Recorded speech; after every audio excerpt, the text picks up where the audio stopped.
అందరికీ నమస్కారం. Welcome to my channel. ఈ వీడియోలో ఏపీ ప్రభుత్వ ఉద్యోగులకు మరియు పెన్షనర్లకు ఈ నెలలో 18 నెలల డీఏ బకాయిల చెల్లింపులు ఎంత బేసిక్ వారికి ఎంత అమౌంట్ వస్తుందని పూర్తి వివరాలు వీడియోలో తెలుసుకుందాము. వీడియో అయితే ఎక్కడ గాని స్కిప్ చేయకుండా ఎండ్ వరకు చూసేయండి. అప్పుడే ఇన్ఫర్మేషన్ పూర్తిగా అర్థమవుతుంది. అలాగే వీడియో చూస్తున్న ప్రతి ఒక్కరు వీడియోకి లైక్ చేయండి ఫ్రెండ్స్. ఈ వీడియోని తోటి ఉద్యోగ పెన్షన్ మిత్రులతో అయితే షేర్ చేయండి. కొత్తగా మన ఛానల్‌ని చూస్తున్నవారు ఇంకా ఎవరైనా సబ్స్క్రైబ్ చేసుకోకుంటే వెంటనే మన ఛానల్‌ని సబ్స్క్రైబ్ చేసుకోండి. దీని ద్వారా నేను చేసే లేటెస్ట్ వీడియోస్ అన్నీ మీ వరకు రీచ్ అవుతాయి. ఇక ఆలస్యం చేయకుండా వివరాల్లోకైతే వెళ్ళిపోదాము. ఫ్రెండ్స్ విషయానికి వచ్చినట్లయితే ఆంధ్రప్రదేశ్ ప్రభుత్వ ఉద్యోగులు మరియు పెన్షన్లకు డీఏ బకాయిల చెల్లింపుల పూర్తి వివరాలు. ఆంధ్రప్రదేశ్ రాష్ట్ర ప్రభుత్వం రాష్ట్ర ప్రభుత్వ ఉద్యోగులు మరియు పెన్షనర్లకు ఊరట కల్పిస్తూ జనవరి 1, 2022 నుంచి వర్తించేలాగా 2.73 కరువు భత్యం డీఏ మంజూరు చేస్తూ గతంలో రాష్ట్ర ప్రభుత్వ ఉత్తర్వులు జారీ చేసిన సంగతి మనందరికీ తెలిసిందే. ఈ పెంపుకు సంబంధించి ఆర్థిక ప్రయోజనాలు, బకాయిల చెల్లింపు విధానం గురించి అయితే ఇక్కడ వివరంగా తెలుసుకుందాము. ప్రభుత్వ ఉత్తర్వుల సారాంశం ప్రకారంగా మంజూరైన డీఏ రేటు 2.73% ఉంది.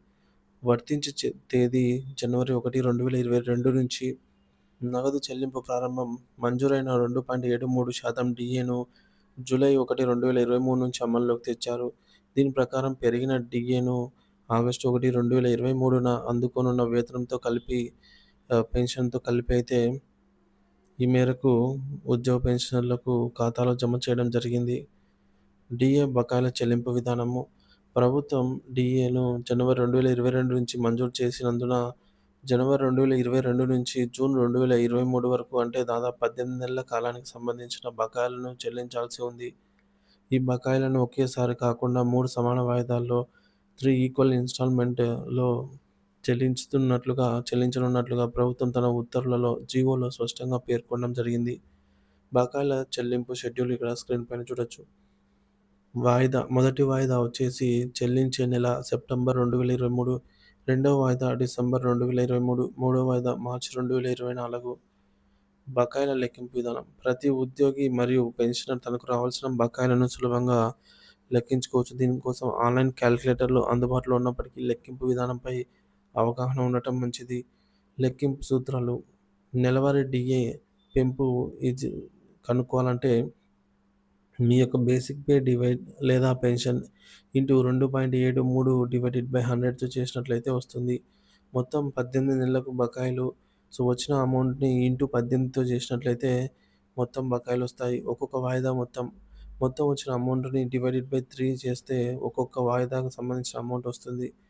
ఉదాహరణతో విశ్లేషణ.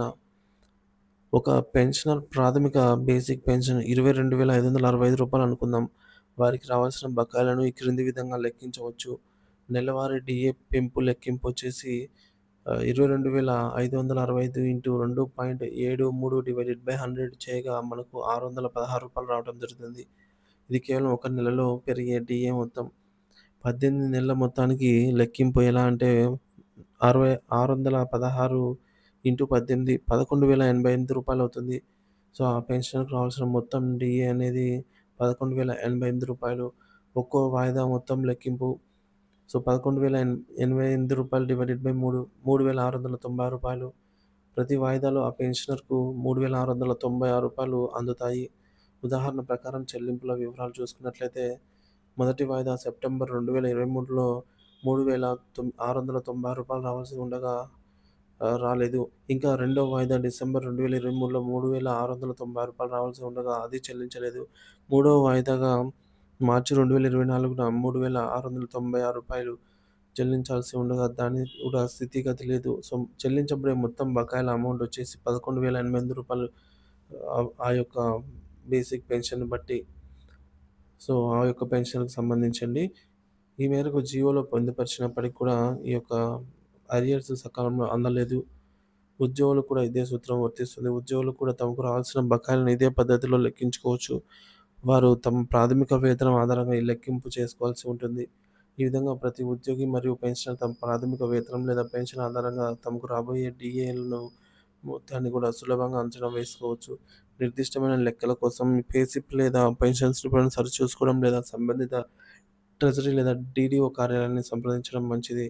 సో, మొత్తం మీద ఈ యొక్క బకాయిలను రేపు జరగబోయే క్యాబినెట్ భేటీ సందర్భంగా ఆగస్టు 6 మధ్యాహ్నం 3 గంటలకు జరగబోయే క్యాబినెట్ సందర్భంగా మొదటి ఒక విడత బకాయి అమౌంట్ అయినా విడుదల చేయాలని ఉద్యోగ పెన్షనర్స్ అయితే బలంగా కోరుతున్నారు. మరి దీనికి సంబంధించి క్యాబినెట్ భేటీ కంప్లీట్ అయిపోయిన తర్వాత ఈ యొక్క నిర్ణయం వెలువడే అవకాశం అయితే ఉంటుంది. సో, క్యాబినెట్ భేటీ తర్వాత ఏమైందనేది మరో వీడియోలో అయితే క్యాబినెట్ భేటీ కంప్లీట్ అయిన తర్వాత తెలుసుకుందాము. ఇంకా ఎవరైనా మన ఛానెల్ సబ్స్క్రైబ్ చేసుకోకపోతే వెంటనే సబ్స్క్రైబ్ చేసుకోండి. Thank you for watching this video.